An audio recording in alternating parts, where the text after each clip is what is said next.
Hi, everybody. Thanks for joining in.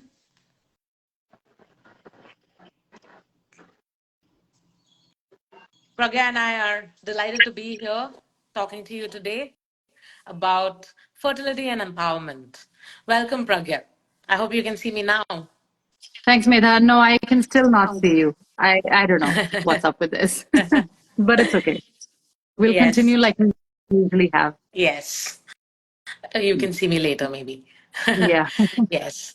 So, this has been such a wonderful series of conversations we've been having about Mhm. conception, about fertility, about pregnancy slightly later than what the doctors considered normal term, Right. and also yoga and how the community and how the what the role of the community is in supporting a person going through what is considered not a very normal way of things in pregnancy.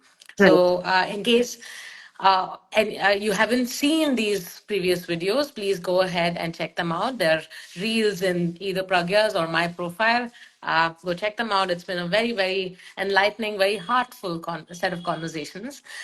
Which brings us to today's topic, which is about fertility and empowerment, right? So now Mhm. empowerment is a very difficult word to understand because it means different things for different people, right? Yeah. But I think I'd like to define empowerment just as an agency to be able to go through whatever it is that you're going through. Sometimes positive, sometimes negative. And in these circumstances, which are generally considered negative, the agency becomes all the more important because, you start feeling like you have now the power to stand up and, fight back against things that feel difficult to maneuver and navigate, right? So in that Right. context, now there are many things for a person who's going through fertility issues, a person who's trying to conceive but is not able to. There are many facets of this experience that find that people find difficult to maneuver, right? One, Yes. primarily the doctors, because doctors obviously know what's happening and they sort of talk to you in a certain way, and they sort of put emphasis on a certain thing, and they remove emphasis on a certain thing. They give you Yes. rules to follow, they give you medicines, and then they recommend certain courses of action like IVF and other things, right? So, in the light of your own experience of yoga and everything that you know about your body, about the mind, about how energy works, and everything else, do you feel that there was a difference in the way you communicated with the doctors, or did you feel empowered to stand up to them in cases that you were not very comfortable with what they were saying? Could you shed a little bit more light about this? Yes, I think I was, to a large extent, and I think that that sense of empowerment. I mean, at the time, I didn't really identify it as a sense of empowerment. At the time, I think I was just talking from, all the experience I had with my body because I'd been a yoga practitioner for so long, and because I had been interested in health for so long. And I was, I had done a master's in yoga, and on my own, I am actually interested in health and fitness. So empowerment came to me. I mean, for me, it was in terms of like really listening to what the doctors were saying and objectively thinking about it, because I had access to so many other yoga practitioners. I was, kind of, I had a network of women that I was talking to. I also had like alternative health practitioners that I had, access to. So I think a combination of all of these gave me, so-called empowerment. So even if I wasn't like, even if I was just talking to a friend who might not have been interested in health, or who might not have, been into yoga as much as I was, the sense of empowerment was there even then because these women really wanted to help me, so then they would give me references to somebody who could help. So there was a lot of, I mean, empowerment in that sense, that I didn't feel alone, I didn't feel lonely, and I didn't feel helpless because there were so many people who were, coming forward to help me. But that said, you have to like listen to everybody. I was listening to everybody, I was doing my own research, I was listening to myself, and I was able to listen to myself because I'd been a yoga practitioner for so long. I had an intuitive feel for my body. I had been up and down with my body, very conscious of how my body has been through the years. So empowerment came from all of that, like a sense of community with the people that I was talking to, a sense of like knowing my body, having a sense of understanding for the body, and also not like really just taking what the doctors were saying to be law, because doctors, again, because in India we have so many healthcare practitioners, like alternative as well as allopathic. I think it's always best, you're able to cross check, so whatever my allopath was telling me, I could actually go to my homeopath and ask him about it. And, all of these are valid forms of healing. So I think my empowerment came from that, from having access to all these different kinds of people, being open to learning about, things that I didn't know about, being open to being supported, by the women that I knew, being vocal about what I was going through, and seeking advice from as many people as I could. So I think that's where the empowerment came from. And so when I was going to doctors, naturally, I wasn't feeling weak. I wasn't feeling as vulnerable as I could have. And so I think, yeah, my responses to the doctors did change, because the moment they suggested IVF or some other whatever, other treatment that they wanted me to undergo, I could actually step back and think that that's an option. It's not. It's not a prescription. It's just an option. Yeah. Exactly. Yeah. Wonderful. I think that's a very important thing, because when you are operating from a sense of helplessness and hopelessness, what happens is Yeah. that what is presented to you becomes literally the only thing that you can consider. And Yeah. having a choice always Yeah. helps you feel like you now can choose which is the best option for you. Yes. Exactly. Yes. I think So that again is a sense of empowerment, right? I mean, to be able to feel that I have a choice, to be able to exercise that choice, have the space that yes, I do have this choice. I don't have to like quickly rush into anything. All of that it brings a sense of empowerment. I feel like a lot of women don't have that, so I think my empowerment, my sense of empowerment, sense of confidence came from that as well. Yeah. So I'm gonna ask you a little bit about, you constantly talk about the support system that you've built of women Mhm. who were going through different things, of your friends, of alternate healers and everything else, and that sounds Yeah. like a very, very nice comfortable bubble that you have Yeah. around yourself, that sort of cushion these things that may have Yeah. upset you or made you afraid or made you anxious and things like that. I'm going to ask you about whether you actually went through any of these negative experiences that a lot of people go through. A lot of advice that is given, which may come from a space of love, but may not be helpful to you at that point. Did you go through any of those, and how did you deal with that?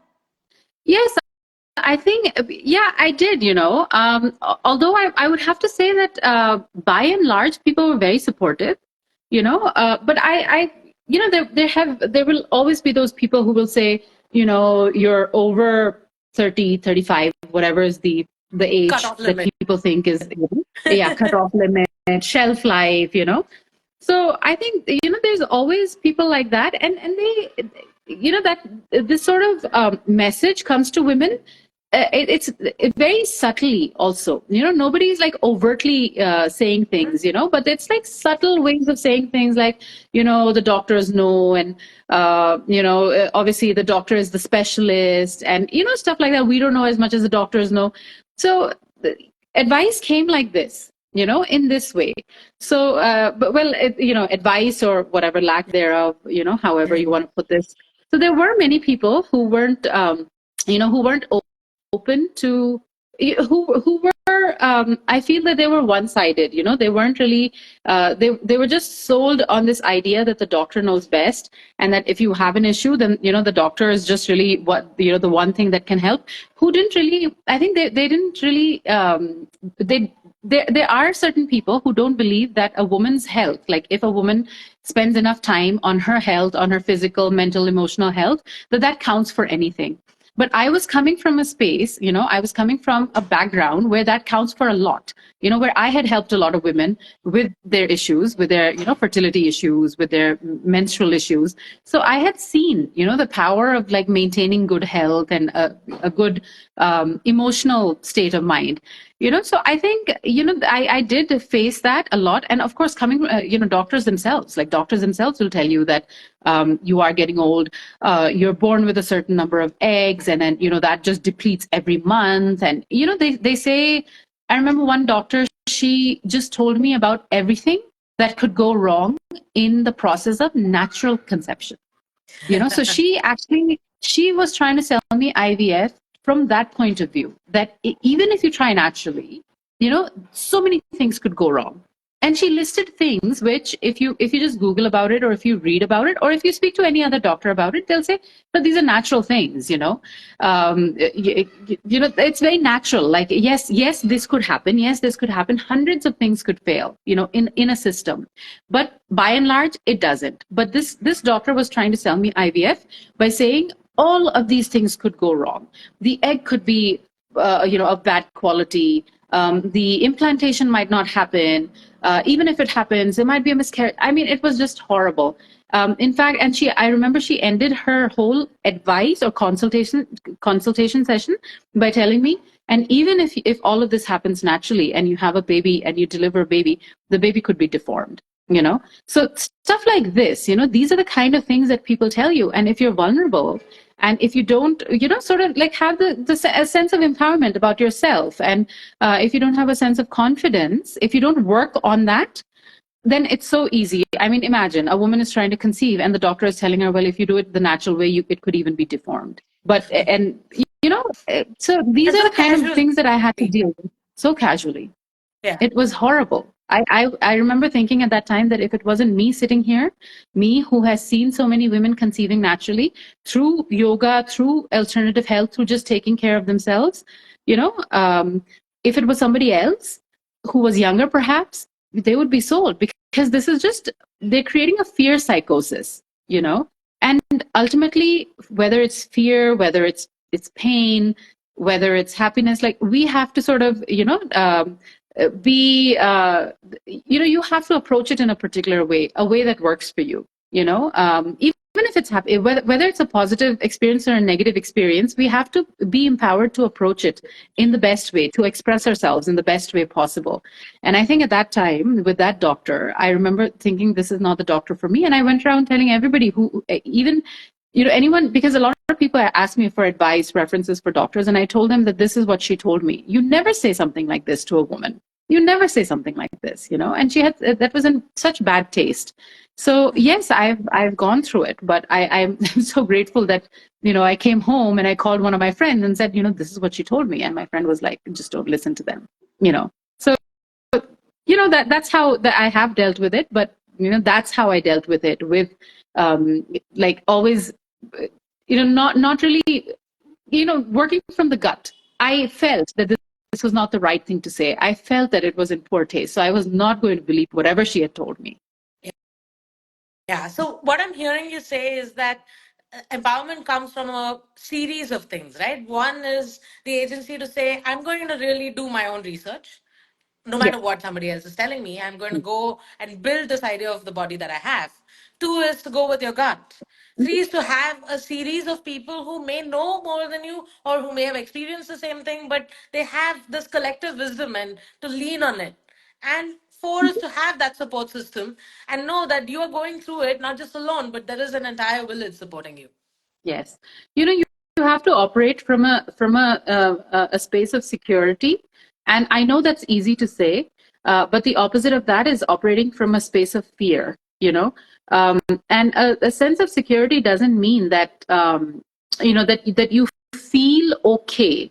It doesn't mean that that you feel okay, but a sense of security is just that I have the power to handle whatever may come, So I remember when I was going to all these doctors, and I was thinking that, okay, actually one of my students asked me, she's like, you're okay if it doesn't happen, right? You're okay if it never happens. And I think that gave me a renewed sense of empowerment, because I said, yeah, if it doesn't happen in the way I want it to happen, then I think I'm okay with not, with considering something else like adoption or something. There's so many options.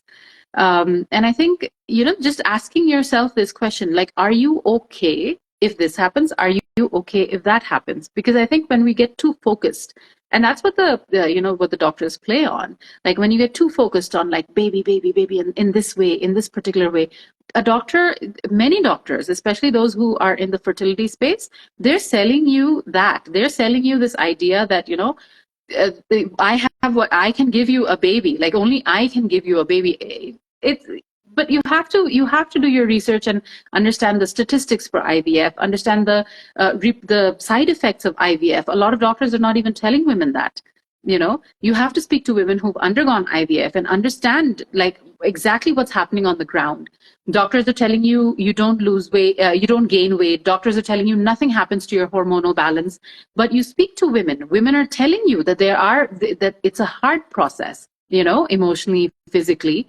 So we have to like really look at it holistically. You have to look at it like that. Like doctors will tell you so many things. They're just trying to create that fear psychosis, play upon your fears. Also, But I feel what you like need. it comes from their own view of life, right? So it's an opinion rather than like, a prescription or like the law, like you say, right?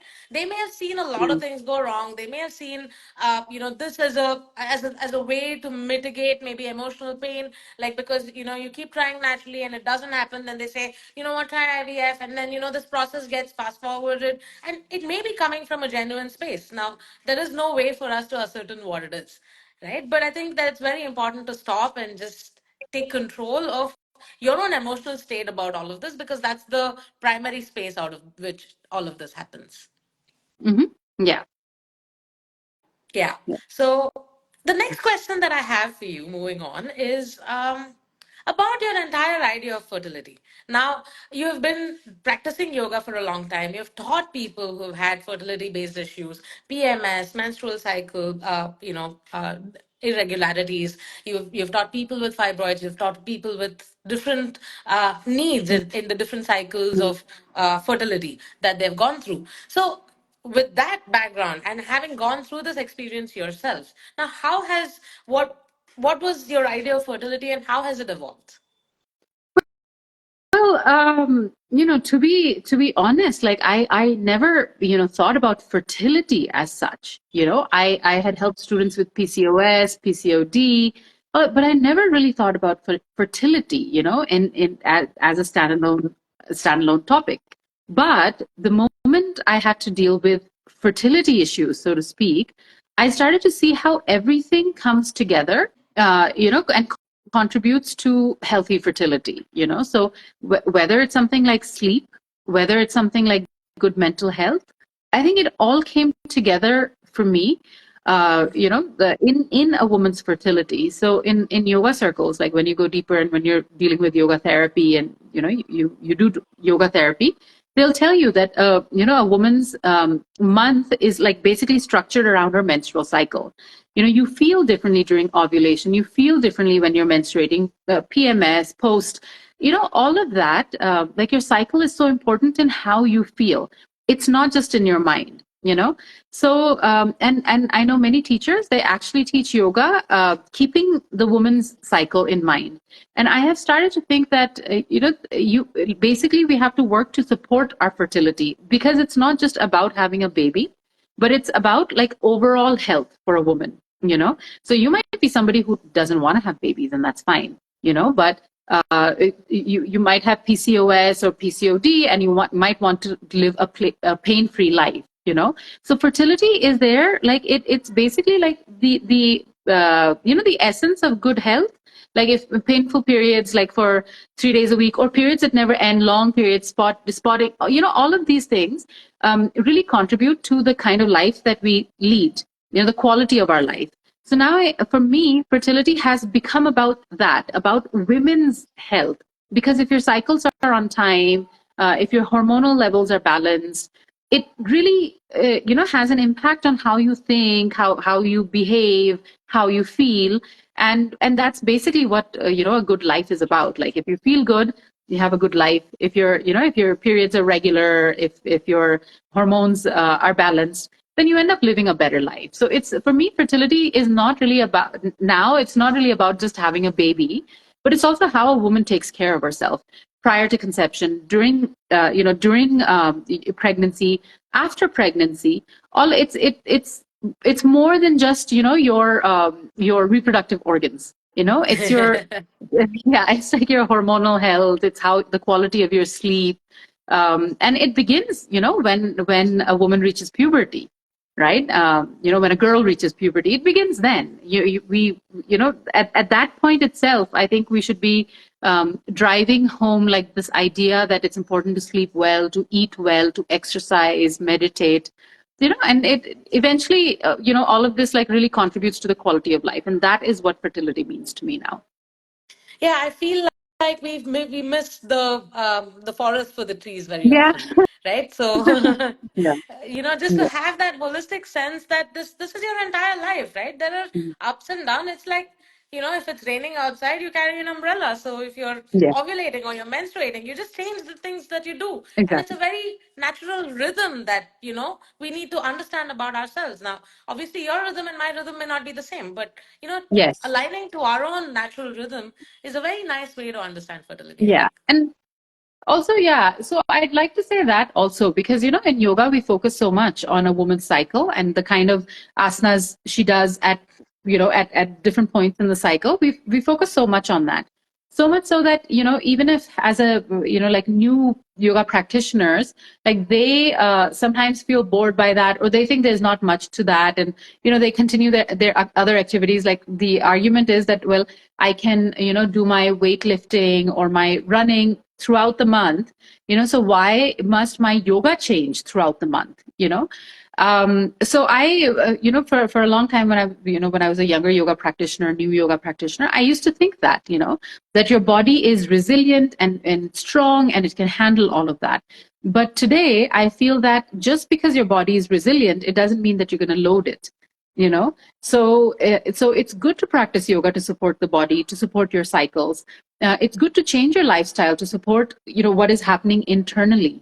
So my definition of what it means to be strong and how you use your strength also has also changed dramatically.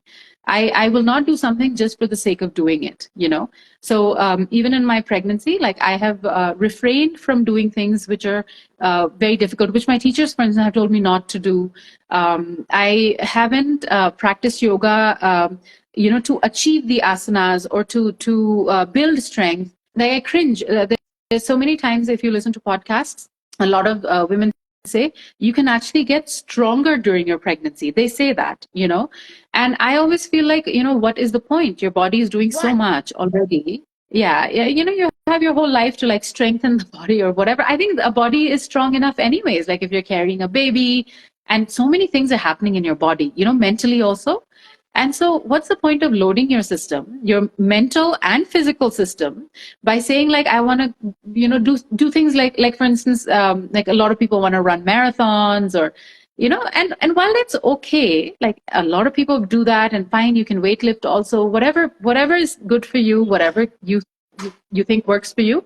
But I think for me, it has become about doing what supports the system, rather than trying to prove to myself that I can still run, so much, or I can still weightlift and stuff like that. So I think that's like an important learning for me from this pregnancy.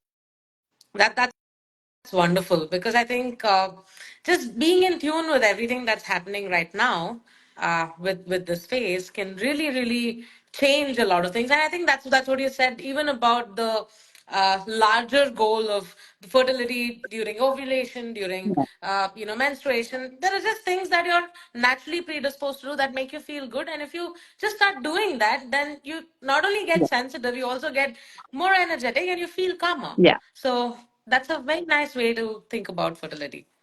So, Mm. what is the advice you have for women who are trying to conceive with all of the wisdom that you have gained now? All the wisdom. I don't know if I would classify it as wisdom, but yes, there are a few things that I've learned. And I think the first and foremost is to speak about it, to talk about it. When I started talking about it, so many women came up to me who I didn't know were going through the same thing or something similar, and they opened up. So they just, I guess they were waiting for somebody else to talk about it, and they were waiting for a safe space in which to speak. So I think the first thing I would urge women is to find those safe spaces, safe people, people they feel safe with and trust, and talk about it. Because just I feel that there's a lot of stigma attached to talking about these things, but once you start talking about it with people who are supportive, you find out that it's not really a stigma. And so many things that that you're dealing with alone, they start to sort of just kind of lose that power that they have over Mhm. you. So you feel a sense of freedom, and you feel a sense of acceptance also, because good friends will never sort of look down upon you and say, oh, but you do so much yoga and you're still facing all of this. So I think there is a sense of strength and empowerment that you can derive from speaking to people who are very close to you and who you trust. And also, if like, let's say somebody is not in a position to have such friends, then online is a great way of getting support. Like, there's so many support groups online. You can speak to people there, or just even reading about other women who've gone through the same thing. So I remember podcasts were a good source of information for me, and also like a lot of women are doing podcasts about the experiences that they had, right? So you find all these women who have been in the same boat, and then you get to hear about what happened. So I think look for that, look for other people who are in the same boat, and speak to them and learn from them. That's number one.